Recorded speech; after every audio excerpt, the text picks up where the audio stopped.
আসসালামু আলাইকুম। আশা করি সবাই ভালো আছেন। অনেকে অনেক সময় আমার বিভিন্ন ভিডিওর মাধ্যমে জানতে চান যে আমরা কিভাবে বাচ্চা ফুটিয়ে থাকি খামারের জন্য, এবং বাচ্চাগুলো কি আমরা নিজেরাই ফুটাই নাকি বিভিন্ন জায়গা থেকে আনি। তো এটা হচ্ছে যে আমরা প্রথমে বাচ্চা কিছু অন্য অন্য জায়গা থেকে কিনে আনতাম, কিন্তু আনার পরে আমাদের সাথে কিছু কিছু লোক প্রতারণা করছে, যার কারণে আমরা এখন নিজেই বাচ্চা ফোটানোর চিন্তা ভাবনা করছি, এবং অনেকে জানতে চাচ্ছেন যে কীভাবে ইনকিউবেটরের মাধ্যমে বাচ্চা ফোটাই। তো এই বিষয়টি আজকে আমি আপনাদেরকে দেখাবো। এই যে দেখতে পাচ্ছেন, এটা একটা ইনকিউবেটর, এটা খালি একটা ইনকিউবেটর। তো এই ইনকিউবেটরটার মাধ্যমে এখন আমরা কিছু ডিম দিব, ডিম দিয়ে সেটি ফোটানোর চেষ্টা করবো, এবং সেই ভিডিওটি আপনাদেরকে দেখাবো। তো ডিম ফোটানোর জন্য প্রথমে ইনকিউবেটর নেবেন, এরকম একটা ইনকিউবেটর, খালি ইনকিউবেটর। এরপরে হচ্ছে ডিমগুলো বসানোর জন্য একটা ইনকিউবেটরের ভিতরে একটা সুতি কাপড় দিবেন, এক পরত অথবা দুই পরত করে। এই যে দেখতে পাচ্ছেন, আমরা একটা সুতি লুঙ্গির কাপড় দিয়ে দিচ্ছি। এরপরে হচ্ছে এই লুঙ্গির কাপড়টার উপরে মূলত আমরা আমাদের যে বীজ ডিমগুলো আছে ওইগুলো রাখবো। অনেকে এই জায়গায় একটা ভুল করেন, সেটা হচ্ছে যে এই সুতির কাপড় না দিয়ে নতুন যারা, তারা অনেক সময় তুষ দেওয়ার চিন্তা ভাবনা করেন। তো এই চিন্তা ভাবনাটা কেউ করবেন না, কারণ এটা হ্যাচিংয়ের জন্য খুব ক্ষতিকর। কারণ বাচ্চা যখন ফোটার পরে এই তুষগুলো নাকে মুখে ঢুকে, ফ্যানের বাতাসে এর মধ্যে ঢুকে, তারপর এটা খুব ক্ষতিকর একটা প্রভাব পড়ে।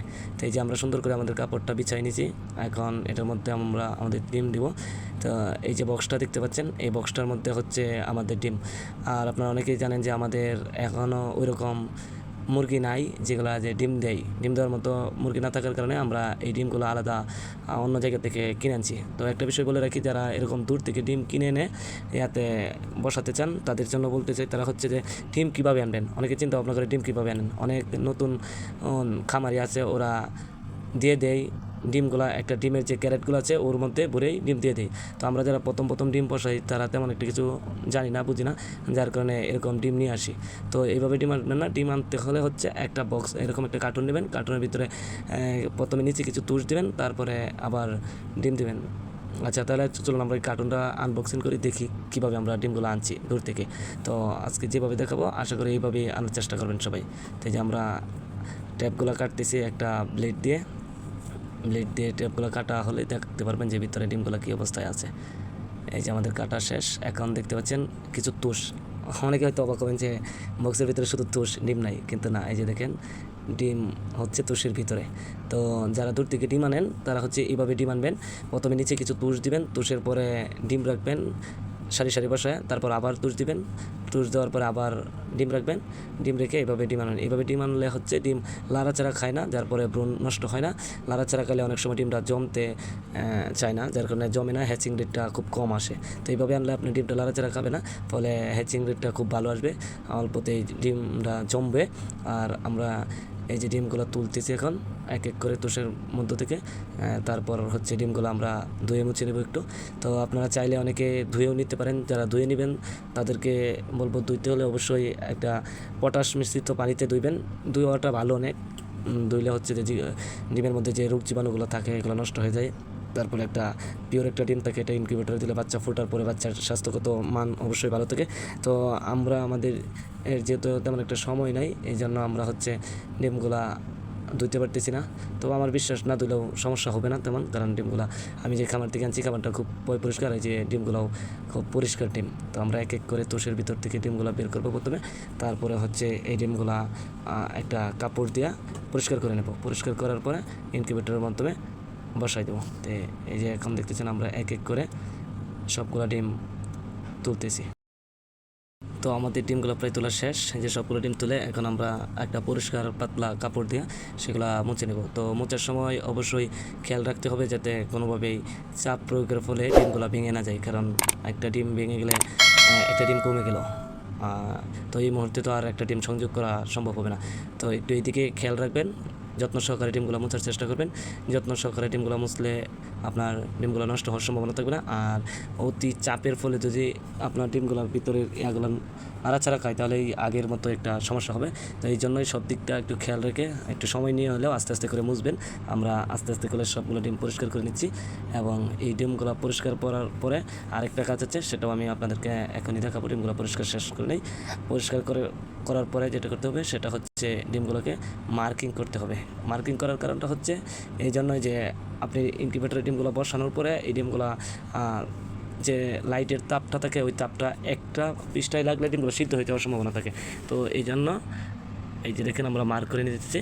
যদি আপনি আপনার ইনকিউবেটরের ভিতরে একাধিক জাতের ডিম দিয়ে থাকেন, মানে একাধিক মুরগির, মানে ধরেন ভিন্ন ভিন্ন জাতের মুরগির ডিম দিয়ে থাকেন, তাহলে অবশ্যই সেটা ভিন্ন ভিন্নভাবে আপনি মার্কিং করে রাখবেন, যাতে চিনতে পারেন কোন মুরগির কোন ডিমগুলো কতগুলো ডিম ব্রণ আসলো। কারণ আপনি কিছুদিন পরে সেগুলো আবার ব্রণ টেস্ট করবেন যে ব্রণ আসলো কিনা, এটা তাহলে আপনাকে একটু সহযোগিতা করবে যেহেতু ভিন্ন ভিন্ন মার্কিং করে রাখলে।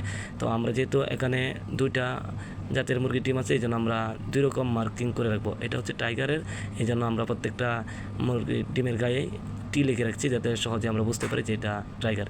তো আমার মার্কিংয়ের পেনটা হচ্ছে, আমার একটা কালো মার্কিং পেন ছিল, ওইটা আমি এই মুহূর্তে খুঁজে পাচ্ছি না, এই জন্য আমি হচ্ছে যে আমার কাছে আরেকটা মার্কিং পেন ছিল হলুদ, এটা দিয়ে মার্কিং করে নিচ্ছি। এই মার্কিং করার অর্থ হচ্ছে যাতে আপনাকে ডিমগুলো যেহেতু উল্টাতে হবে, ভিন্ন ভিন্ন পৃষ্ঠায় তাপ প্রয়োগ হয় সুন্দরভাবে, এই জন্য একই পৃষ্ঠায় যাতে সবসময় তাপ না পড়ে, এই জন্য মূলত ডিমগুলো মার্কিং করে রাখা। মার্কিং করলে আপনি বুঝতে পারবেন যে এই পৃষ্ঠাটা এতক্ষণ তাপ লাগছে, এখন এটা অন্যভাবে উল্টাই দিলে, মার্কটা নিচের দিকে রাখলে ওই পৃষ্ঠাটা উল্টা লাগবে। তো ডিমের চতুর্থ যদি সুন্দরভাবে তাপ লাগে, ওই ডিমটাই ব্রণ আসতে অনেক সুবিধা হয় এবং ওই ডিমটার মধ্যে বেশি ব্রণ আসার সম্ভাবনা থাকে।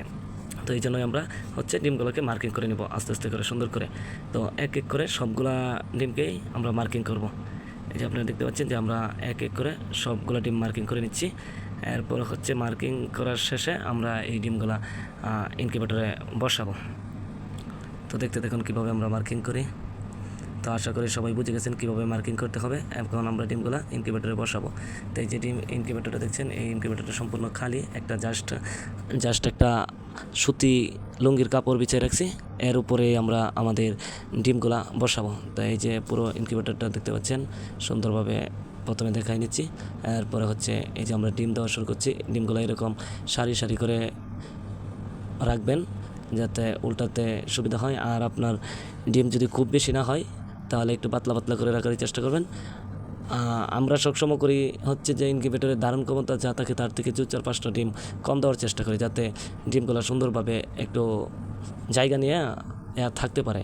জায়গা দেওয়ার কারণটা হচ্ছে যে একটু ফাঁকা ফাঁকা থাকলে ডিমটার চতুর্দিকে তাপটা সুন্দরভাবে লাগে, যার ফলে ডিমের ব্রণ আসার সম্ভাবনাটা বেশি থাকে, পসিবিলিটিটা বেশি থাকে।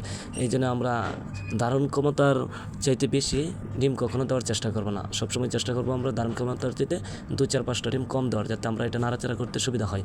আর যদি ধারণ ক্ষমতার সম্পূর্ণ পুরো ডিমগুলো দিয়ে দিই অথবা ধারণ ক্ষমতার চেয়ে একটা বেশি দেওয়ার চেষ্টা করি, তখন হয় হচ্ছে আপনার ডিমগুলো নাড়াচাড়ার সময় তেমন একটা জায়গা পায় না, একটার উপর ওঠার পরে অনেক সময় ক্যাঁচা ভেঙে যায়। তো আমরা এই ভুলটা কেউ করবো না। এই যে আমাদের পুরো ইনকিউবেটরের ডিমগুলাই সাজানো শেষ হয়ে গেছে। আমরা প্রথমে হচ্ছে মার্কিংটা উপরের দিকে রাখছি যাতে তাপটা এইদিকে লাগে, পরে যখন আমরা উল্টাতে আসবো তখন যাতে আমাদের সুবিধা হয় যে এই পৃষ্ঠাটা আমাদের তাপ লাগছে, এখন মার্কটা নিচের দিকে রেখে দেবো। তো আমাদের ডিম বসানো শেষ। এখন হচ্ছে ইনকিউবেটরের ভিতরে এরকম একটা পাত্র নেবেন আপনারা, পাত্র নেওয়ার পরে পানি দেবেন। অনেকে জানতে চাইতে পারেন যে পানিটা কেন দেয়। পানিটা হচ্ছে যে আমাদের ডিমের একটা আর্দ্রতার প্রয়োজন, এই আর্দ্রতাটা সঠিক মাপে থাকার জন্যই আমরা হচ্ছে এরকম একটা পানি দেবো। তো আর্দ্রতার এদিকে আমরা একটা মেশিন আছে, ওটাও দেখাবো। এই যে পানিটা একবারে পুরোপুরি লাইটের নিচে দিয়ে দেবো আমরা, তাহলে হচ্ছে এখান থেকে লাইটের আলোটা লাগার পরে একটা বাষ্প তৈরি হবে, আর এই বাষ্পটাই ফ্যানের মাধ্যমে পুরা ইনকিউবেটরের ভিতরে ছড়িয়ে যাবে, ছড়িয়ে একটা আর্দ্রতা তৈরি হবে। ডিমের যে খোলসটা আছে সেটা একটু পাতলা করতে এটা সহযোগিতা করবে, যার ফলে সুন্দরভাবে ডিমে ব্রণ আসবে এবং বাচ্চাগুলো ফুটতে সুবিধা হবে। তাই আমাদের সব কিছু শেষ, মোটামুটি আমরা পানি দিয়ে দিচ্ছি, ডিমগুলো সুন্দরভাবে গুছিয়ে নিচ্ছি। এখন আমরা আমাদের লাইটগুলো, এই যে দেখছেন লাইটগুলো জ্বালাই দিচ্ছি, অর্থাৎ ইনকিউবেটরের সুইচটা আমরা দিয়ে দিচ্ছি। তো ভিডিওর মাধ্যমে অনেকে হয়তো বা বুঝতে পারতেছে না, লাইটটা জ্বালার সাথে সাথে কিন্তু আমাদের যে সাইডে একটা কালো অংশ দেখতেছেন, এটা হচ্ছে আমাদের একটা কুলিং ফ্যান। এই কুলিং ফ্যানটাও চালু হয়ে গেছে। কুলিং ফ্যানটা চালু হওয়ার পরে এখন আমরা আমাদের ইনকিউবেটরটা ঢেকে দিয়েছি।